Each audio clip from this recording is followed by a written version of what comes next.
Movie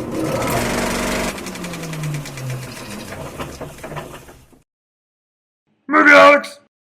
What up, guys? Kyler Wilson here, and I'm back with one of those, me talking to you about things videos.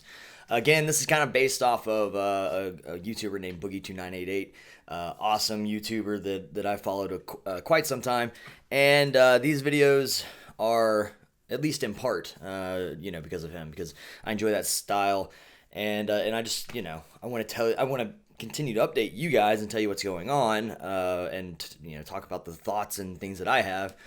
But there's no good way to do that without just rambling on. So let's get to it, man. So I missed last week. I didn't get to post a video last week because I stayed in Memphis, and in staying in Memphis, I did a lot of cool things that I'm going to talk to you about. But I had to miss the video because I didn't get to come back to Nashville, which is where this place is. Well, I guess this is actually up in Hendersonville, but you get my point. I wasn't home. Boy, howdy, let me tell you something. This job is hard. This job in Memphis is hard. I yesterday got off at 6 o'clock in the morning. So I was working from 3 in the afternoon. Well, I had to be there at 2. So I was there at 2 in the afternoon, and I worked until 6 o'clock in the morning on Saturday, and then drove 4 hours here. Yeah, it's difficult, man. There's no better way to describe it. It's been consistent 17, 18 hours. And that's not, I always say, that I work insane hours, and I do consistently. I never work less than really, sorry. I never really work less than, 14. And honestly, it's usually a little more, but this job, it's been consistently every single day, like 17 hours, 18 hours. I mean, it's just nuts. And then you add my drive time on top of that. It's been really difficult to keep up. But it's all for the greater good, right? Once I get done with this job, I'm going to be able to not have to work as much, because I'll have my book in for the DGA, and I'll be well over the days that I need. So, and that will help me financially, and it'll help me with the time that I have available to do this stuff, and it's gonna be great. That said, I want to stop complaining about work, because that's not what this video is supposed to do. Did some pretty amazing things over the last 2 weeks. We've filmed at so many different really cool locations. The arcade in downtown Memphis, and right down on the Mississippi, and we've been all over the place. We filmed in Marion, Arkansas, which is kind of a really small town. We were filming some really cool, I can't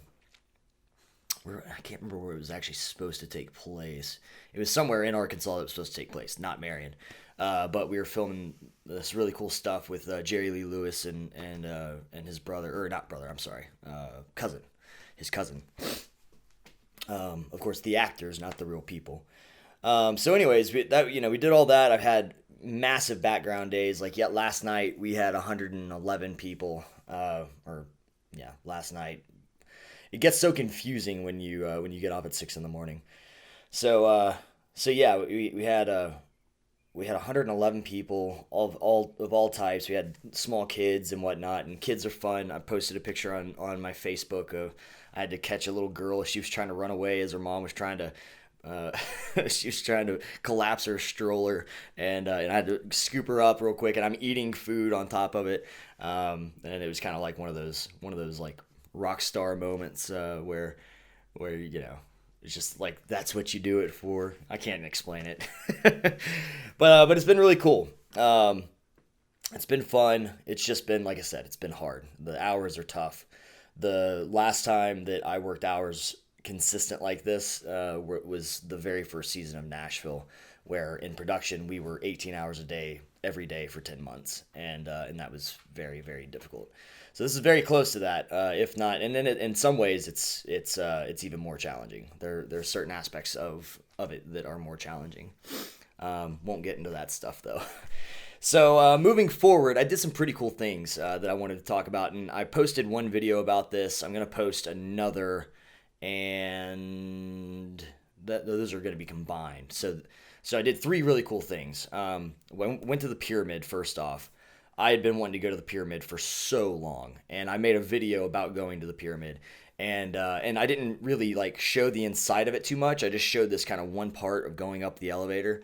But man, this place is massive. It's the largest Bass Pro Shop in the world, to my understanding. And there's so much there. Like, you'll get lost. I mean, it's in a square format, but they've got it so that you walk in a circle. It's nuts. It's very big. There are 2 floors to just the pro shop, and then you got the elevator that goes up the center where you go into the restaurant, and then in the restaurant, or no, I think it's above the restaurant, there is lodging. I don't know how much there, but there's like a small hotel up there. Really crazy. But that was very cool. That was a very cool moment for me because I'd been wanting to go do that since I was a very little kid. Not go up to the top because I don't even think that existed, but I always wanted to go inside of that pyramid. I just thought it was the coolest thing ever. And, it's weird because, you're a kid and you have these things that you want to do, and you're like, I'm going to do that, and I'm going to do this, and I'm going to do that. And then you become an adult and you kind of forget about all that stuff. And I was literally driving past the pyramid and I was like, man, I've always wanted to go see that. One of these days I'm going to do it. And then I was like, just go now, idiot. You're an adult. You can go do whatever you want. So that's what ended up sparking. I was like, damn it, I'm going. I'm going to go. And I did, and it was awesome. It was a very cool experience. Make sure to check that out on the YouTube. It's I think it was the very last video that I posted. So make sure to check that out. It was a very cool moment for me. We also did the Tennessee Safari Park and the Civil Rights Museum. Not in that order. We did the Civil Rights Museum first and then the Tennessee Safari Park afterwards. Both really cool experiences. Now, here's the thing about the Civil Rights Museum. It's like, I don't know what I was expecting out of it. Like, I had a day off. I was in Memphis. I'm like, I want to go do something in Memphis. I want to do a Memphis thing. I could have gone to see a movie, but that's lame. Why would I go to a different city to see a film? Like, let's go do something that I can only do in Memphis. And I was like, oh, the Civil Rights Museum. It's the National Civil Rights Museum. And for some reason, like, in my head, I thought, like, let's go have a good time at the Civil Rights Museum. You don't go to the National Civil Rights Museum to have a good time. I mean, you go there to gain knowledge and perspective, but it's not fun, so to speak. You know what I mean? Like, this sounds stupid, I know, but like, when I was younger, it's like, oh, let's go to the Smithsonian and learn about history and all these different things. But those are enjoyable experiences. This was really sad, because it's giving you essentially a history lesson on everything that's happened in our country since its foundation, and what kind of market slavery was, and the kind of big business that slavery was globally because of America, and then that of course progresses to all the other stuff that happened. They show you the inside of a bus that's just like the bus that Rosa Parks said no, she would not go to the back end, and all sorts of other different things. And then the creepiest one, or not creepy, but it was like I got the weebie-jeebies, like hardcore, was when you go through. There are 2 parts of the museum. Let me back up. The first part ends with where Martin Luther King got shot. It's the actual hotel rooms that they were in, and then the balcony, and you get to see like the window that Martin Luther King was shot from. Now, that wasn't so bad. I mean, it was very sad because like you're reading some of these quotes like from friends and father and whatnot, and it was all very, very, very emotional. And I actually found myself needing to step away because I was getting a little too down. So you exit that and you go to the second half of the whole museum, and that part, if I remember correctly, ends where James Earl Ray shot from. And so at one point I looked out from the window that James Earl Ray fired his weapon from. And, for just a split second, I saw what he would have seen, because the hotel front looks the exact same. They haven't changed it, not one iota. And so you see like where Martin Luther King would have been standing when he got hit. And that was the moment I was like, whoa, I gotta back up. I gotta remove myself. This is a little deep. So again, you should visit it. It's a great thing to do in Memphis, but just set your expectations appropriately. Again, I didn't have like expectations of like, oh, let's go have a blast at the Civil Rights Museum. I can't even explain it. I just wasn't quite prepared, I think. But I'm glad that I did it. That said, right after that, I lightened the mood up, and I had gone with a friend of our whole groups, Zoe.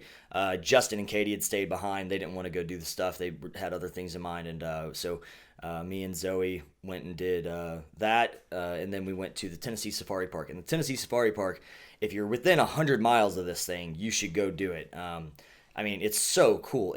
They're free-range animals, they're bison, they're ostriches, and camels, and zebra, and deer, and reindeer. I've never seen a reindeer in person until this very example. So it was awesome. It was an awesome experience. They come right up to your car. They give you these feed bowls, and they will eat literally right from your hands from these feed bowls.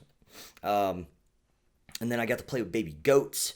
And I'm gonna cut the Civil Rights Museum and the Tennessee Safari Park. I'm gonna cut that stuff together as one video. It was amazing. It was absolutely amazing. And honestly, the whole day was just fantastic. We had debated online like maybe we should go ziplining too, but then we ended up not doing that. But still, it was very fun. Had a very good time throughout the day. And the Tennessee Safari Park, man, it was just an absolute blast. They've got I can't remember his name, but they have a giraffe that will literally, like, you put a carrot in your mouth, and he's got this super long tongue like this, and he'll twirl it down, and he like literally wrap a hold of the carrot, and he gives you like a little kiss with the tongue. And it was bizarre, but it was awesome. So there's a picture on my Facebook as well. You can go check out my personal Facebook if you want to see what that looked like. It was a really fun time. I want to move on from all of that stuff, all of the stuff that I did. I want to talk about three things specifically. One is Scarlett Johansson being cast in Ghost in the Shell. The other is Prince dying, and the other is The Magnificent Seven. So in that order, there's this topic of Scarlett Johansson being cast as the Major in Ghost in the Shell being whitewashing. And you look at the cast, and it is a predominantly white cast as it stands. I want to specifically address whitewashing, though. As a white guy, this is a hard topic for people to listen to me talk about and take seriously, because they think that I don't get it. But a lot of people don't know that Monica exists, for example. I mean, they know that Monica exists, but they don't understand that Monica is a black woman and my fiance, and we've been together for 10 years. And so while I don't necessarily have like full clout to talk about this kind of stuff, I do feel like I have at least some decent perspective on the whole thing. And I can understand in recent memory why some people would be mad at certain things, like the two Egypt movies we just got, Gods of Egypt and what was the other one? Exodus, Gods and Kings. And those both featured Egyptian people, primarily cast as white people. And even though like I have certain opinions regarding it, I understand why people have taken issue with movies like that. This one, on the other hand, it just doesn't strike me the same way. Especially because, like, in anime, basically almost everybody is drawn kind of white in the first place. And let me go ahead and say this. I know that the fanboys out there are probably going to just eat me alive in the comments section. And that's totally fine. It's just one man's opinion, and I'm not trying to be offensive to anybody. But most of the characters drawn are kind of drawn with very, very sort of white features, and honestly, this kind of the side by side, they do look very similar. But the biggest thing I don't even want to focus on that though. The biggest thing to me is it's an adaptation of a foreign property, So when we do adaptations, I don't feel like we are suddenly locked in to having to be true to the ethnicity of the foreign property. I mean, if they wanted that, then Japan can make the live action version of Ghost in the Shell, cast it however they want. But this is the Americanized version of it. So it would seem to me that they'd be casting, mainly American people. And, you might say, but, America is all sorts of ethnicities. And I haven't looked in detail at the entire cast list, so I understand the argument, but it just is one of those things like we're adapting a product. Just like, so when Fantastic Four came out, I didn't have really an issue with that, the fact that they had made Johnny Storm black as so much as I did that they didn't make Sue Storm black. Because I just felt like they made them different ethnicities, and that was just like stupid exposition that they were going to have to talk about and address in the film as to why one was white and one was black. And kiss your foot if that's not exactly what happened. There were like these couple throwaway lines about being adopted and stuff. And it was just unneeded. So I just would have preferred them make both characters black. I don't have any issue with changing really any, adapted property, at least not that I can think of. I don't think I've really ever cared when somebody was switched. I mean, there was the whole Harry Potter play thing where they cast Hermione as a black girl, and I mean, I guess that's kind of weird since we've seen 8 movies with her being a white girl. But I mean, it doesn't. Who cares? And so again, with this one, it's an adapted project. That said, I'm just gonna go ahead and get this out on the table. I don't like the casting for it. I don't like casting ScarJo. I would have much preferred somebody else. Black, white, or Hispanic, or Asian. I mean, I would have preferred somebody other than Scarlett Johansson. But that's just me. So that's kind of my thoughts on that whole situation. What do you guys think? Do you think it's complete whitewashing? Do you think it's Hollywood being overtly racist or subtly racist? Let me know. Moving on to kind of another sensitive topic. Topic is Prince died. So there are a couple things I want to address about this. First off, when TMZ released the info, everybody was kind of a little skeptical, but then you had these major networks starting to release that it was true. But here's the thing. You had places like ABC News and the Huffington Post and the Washington Post and CNN reporting that TMZ reported that Prince had died. That was what they were reporting. They weren't reporting that Prince had died. They were reporting that TMZ had reported that Prince had died. And everybody started circulating this info, being like, oh, look, see, if ABC says it, then it's got to be true. It wasn't for a couple hours after that, Prince's publicist finally started reaching out to like Variety Magazine and so on and so forth. And so then the real news broke and it was confirmed. I don't know what to say, why I'm even bringing this up, other than to say, watch what your media sells you, because nobody had actually confirmed, nobody had checked sources, nobody had done any research before saying TMZ reported that he's dead, and that's just a lazy way to report. And our media should be ashamed of themselves, to be perfectly honest with you. Moving forward with the whole Prince scenario. Man, huge loss, clearly. Huge loss. Guy was extremely talented.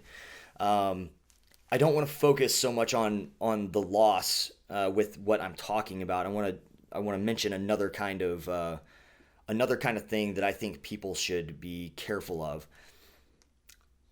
you know, anytime somebody dies, anytime somebody famous dies, all these closet fans pop out of the middle of nowhere. People who you've never heard speak about, X person, let's say Robin Williams, before, suddenly the biggest Robin Williams fan. Or Merle Haggard just recently passed. All of a sudden everybody loved Merle Haggard.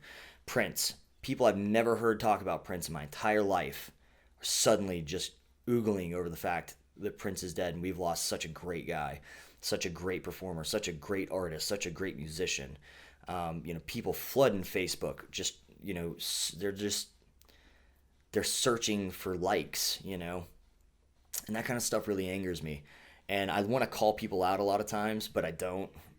I don't because you have to ask yourself sometimes, like, is the juice worth the squeeze, really?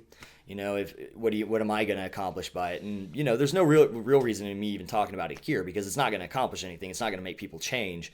I guess it's just like, the purpose of these videos is to kind of give you a little deeper insight as to who I am and how I think. So that kind of stuff, anyways, it really bugs me. Especially with somebody like Robin Williams, who I personally worked with for a month on his last movie.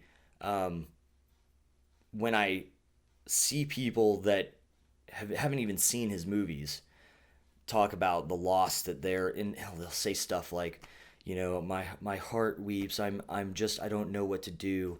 I'm so in shock at this. This is so sad. And it's just if you're one of those kinds of people, I urge you to change because you should not seek benefit off of somebody else's death. Anyways, before I go too dark, actually, one more thing on that. I had a point. What was it? It was on. If I think about it, I'll come back. Okay, so the very last thing that I wanted to talk about, they just released a preview for The Magnificent Seven, and it's a bittersweet preview for me because the previews cut really well. I had to turn down work on that movie. I had literally just taken a 3-month job. 2 weeks into it, I got called for that film, and God, I wish I could have done it. In hindsight, it's one of those things I really feel like I should have for me, but I would put the production that I was on at a serious disadvantage. They had just hired me, and they hired me under the assumption that I would be available to them for 3 months. And so if I had done that, I would have burned some bridges on that end. I wouldn't have met some really cool people that I ended up meeting, and one of which is the sponsor of this microphone that I'm currently using. So there was a benefit to it, but man, I saw that preview today, and I was just like, oh God, I could have been on that $270 million film. Just the horses and the stunts. I had friends sending me pictures and video of how cool it was, man, and I just got a real insider's perspective from it. So I watched that preview and I'm just in agony.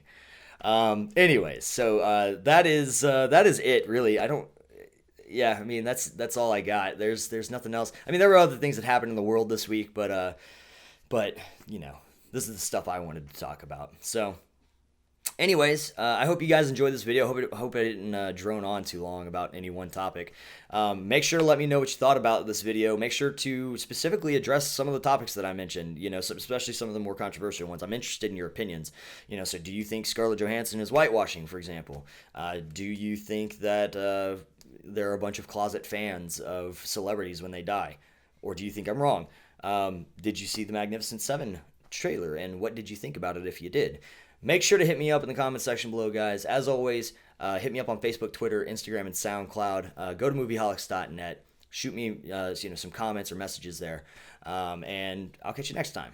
That's all I got, and I love you guys very much. Thank you for so much from the bottom of my heart for watching. It really does mean the world to me. It seems like you guys are enjoying these videos pretty well, so I'm going to keep them up as long as I can. All right? That's it. Deuces.